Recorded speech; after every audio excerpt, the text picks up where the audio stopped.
Iran దేశంలో గత కొన్ని సంవత్సరాల్లో లేనంత పెద్ద స్థాయిలో ప్రజా నిరసనలు 3 వారాలుగా కొనసాగుతున్నాయి. మొదట ఆర్థిక సమస్యలపై మొదలైన ఈ ఉద్యమం ఇప్పుడు నేరుగా పాలక వ్యవస్థకు వ్యతిరేకంగా మారింది. రాజధాని టెహరాన్ తో పాటు అనేక నగరాల్లో ప్రజలు రోడ్లపైకి వచ్చి నిరసనలు తెలుపుతున్నారు. విశ్లేషకుల మాటల్లో ఇది ఇస్లామిక్ రిపబ్లిక్ కు ఎదురైన అత్యంత తీవ్రమైన అంతర్గత సవాలు. ఇరాన్ కు వెలుపల పనిచేస్తున్న ప్రతిపక్ష వెబ్సైట్ ఇరాన్ ఇంటర్నేషనల్ సంచలన ఆరోపణ చేసింది. తాజా నిరసనల సమయంలో ఇరాన్ భద్రతా బలగాలు కనీసం 12,000 మందిని హతమార్చాయని తెలిపింది. ఇది ఇరాన్ ఆధునిక చరిత్రలోనే అతిపెద్ద హత్యాకాండగా పేర్కొంది. మానవ హక్కుల సంస్థలు ఇప్పటి వరకు చెప్పిన అంచనాల ప్రకారం వందల సంఖ్యలోని మరణాలు ఉన్నట్లు సమాచారం. ఆ దృష్ట్యా 12,000 అనే సంఖ్య ప్రపంచ వ్యాప్తంగా తీవ్ర కలకలం రేపుతోంది. ఈ వెబ్సైట్ తన సమాచారం అనేక వర్గాల నుంచి సేకరించామని వెల్లడించింది. ఇందులో సుప్రీం నేషనల్ సెక్యూరిటీ కౌన్సిల్ కు దగ్గరగా ఉన్న వ్యక్తులు, ఇరాన్ అధ్యక్ష కార్యాలయ వర్గాలు, ఇస్లామిక్ రివల్యూషనరీ గార్డ్స్ సభ్యులు, వైద్య అధికారులు, ప్రత్యక్ష సాక్షులు అందించిన వివరాలు ఉన్నాయని తెలిపింది. ఈ డేటాను అనేక దశల్లో పరిశీలించి ధృవీకరించిన తరువాతే ప్రకటించామని పేర్కొంది. వీటిలో ఎక్కువ హత్యలు జనవరి 8, 9 తేదీల రాత్రి సమయంలో జరిగాయని తెలిపింది.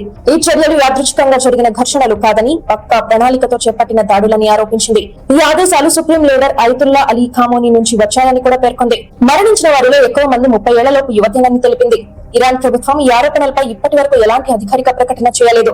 మరోవైపు దేశవ్యాప్తంగా ఇంటర్నెట్ ను కొంత మొత్తంలో నిలిపివేయడంతో నిజాలను నిర్ధారించడం కష్టంగా మారింది. మునుపటి ఉద్యమాల సమయంలో బయటకు వచ్చిన వీడియోలు, ఫోటోలు ఈసారి చాలా తక్కువగా కనిపిస్తున్నాయి. దీనితో అసలు పరిస్థితిపై అనేక అంచనాలు నెలకొన్నాయి. మానవ హక్కుల సంస్థలు 100 మంది మృతి చెందినట్టు చెబుతున్నప్పటికీ ఖచ్చితమైన సంఖ్యపై స్పష్టత లేదు. విశ్లేషకుల అభిప్రాయం ప్రకారం పెద్ద స్థాయిలో నిరసనలు కొనసాగుతున్నా అవి పాలనను కూల్చే స్థాయికి చేరాలంటే కీలక మార్పులు అవసరమని అంటున్నారు. ముఖ్యంగా సైన్యంలో చీలికలు రావడం, ఉన్నత స్థాయి నేతలు ప్రభుత్వానికి వ్యతిరేకంగా నిలబడడం, చమురు, రవాణా వంటి కీలక రంగాల్లో సమ్మెలు వంటివి జరగకపోతే పాలక వ్యవస్థ నిలబడే అవకాశం ఉందని నిపుణులు అంటున్నారు. అంతర్జాతీయంగా కూడా పరిస్థితి ఉద్రిక్తంగా ఉంది. అమెరికా అధ్యక్షుడు డొనాల్డ్ ట్రంప్ ఇరాన్ పై ఒత్తిడి పెంచుతున్నారు. గతంలో ఇజ్రాయెల్ తో జరిగిన యుద్ధం ఖామేనీ బలహీనతలను బయటపెట్టిందని విశ్లేషకులు భావిస్తున్నారు. మొత్తం మీద ఇరాన్ ప్రస్తుతం తీవ్ర అణచివేత ఒకవైపు, పెరుగుతున్న ప్రజా ఆగ్రహం మరోవైపు ఉన్న సంక్షేమం దశలో ఉంది. ఈ ఉద్యమం చరిత్ర మలుపు తిప్పుతుందా లేక ప్రభుత్వ నియంత్రణలోనే ఆగిపోతుందా అనే ప్రశ్నకు ఇప్పట్లో స్పష్టమైన సమాధానం కనిపించడం లేదు.